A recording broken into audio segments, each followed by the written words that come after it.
Coming up on Network Africa, President Pierre Nkurunziza dams the controversy, the criticism and the violence and gets sworn in as the president of Burundi for the third time.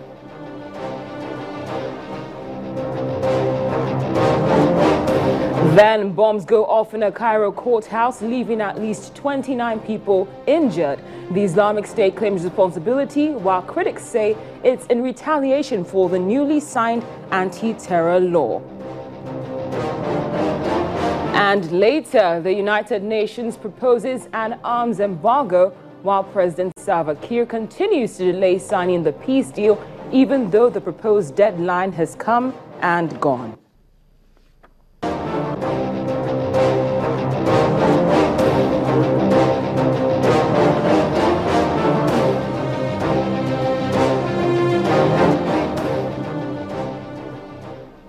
Hello and welcome to Network Africa on Channels Television with me, Cynthia Are.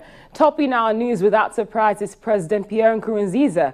The Burundian president has gone against all odds, damning his critics and the violence in his nation, and has gone ahead to get sworn in for the third time as president.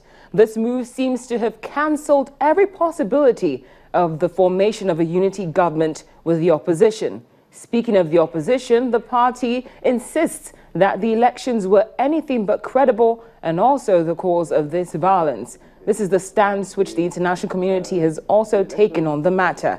Since the crisis began, hundreds of Burundians have died, with over 180,000 fleeing the violence to neighboring countries. The violence was sparked by President Nkurunziza's third-term bid. Now to North Africa.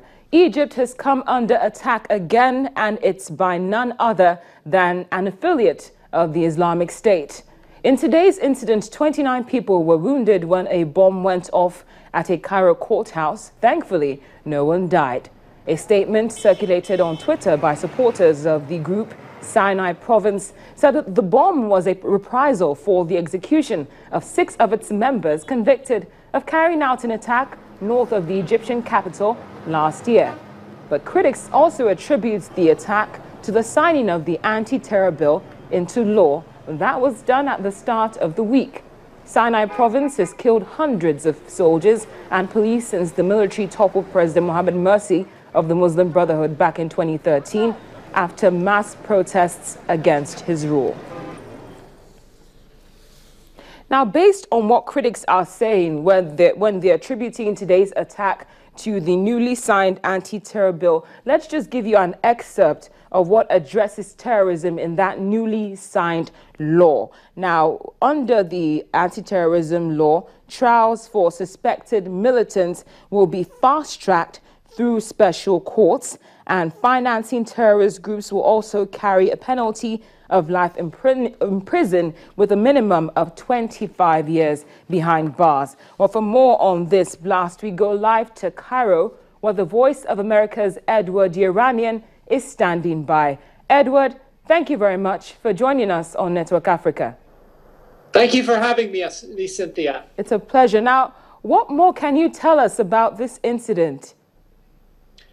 Well, the Interior Ministry has been investigating on the videos we've been seeing.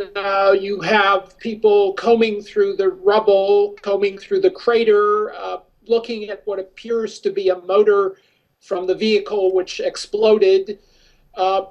They clearly are trying to give the impression that they're getting somewhere with this this investigation. I really don't have any technical experience with that kind of thing. So one assumes that the vehicle was stolen. So whether they'll get to whomever was behind the explosion is anyone's guess. We're seeing several accounts of people claiming responsibility for this, which could or may not be true. One, of course, the Islamic State. And anyway, the Islamic State could lead to any number of different groups claiming to belong to this Islamic State. One of them, of course, which all the foreign media point to, is the Beit al-Maqdis, Ansar Beit al-Maqdis in the Sinai, which seems to be everyone's favorite terrorist group. And then there's a rival claim by a soccer group called the Black Bloc, which seems to be bogus because they're referring to explosions instead of just explosion. And it really doesn't lead to anything that's conclusive. And neither of the claims could be true. It's possible someone else, some other group, some foreign spy intelligence service could be behind this. We're not now, based on what you're saying, Edward, we might not be certain about who is responsible or what group because various people have different motives. But what analysts are saying is that this could be a retaliatory action based on that anti-terror bill which was signed into law earlier this week. Do you reckon that's true? No, I don't. I think that there are various groups, various countries, various people who have different agendas, and one of the major agendas is they want to get President Sisi out of power.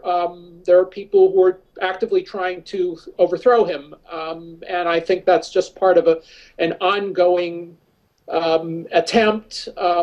And I don't think it's going to stop. But, you know, what you see in the media, especially the major American papers, the LA Times and the New York Times, is that they're using the narrative that the insurgency, they're calling it the insurgency, is increasing in strength. And I don't think that's really true. I think we've seen periodic episodes like this. We saw in June or last month, we saw an attack, similar attack against the Italian consulate.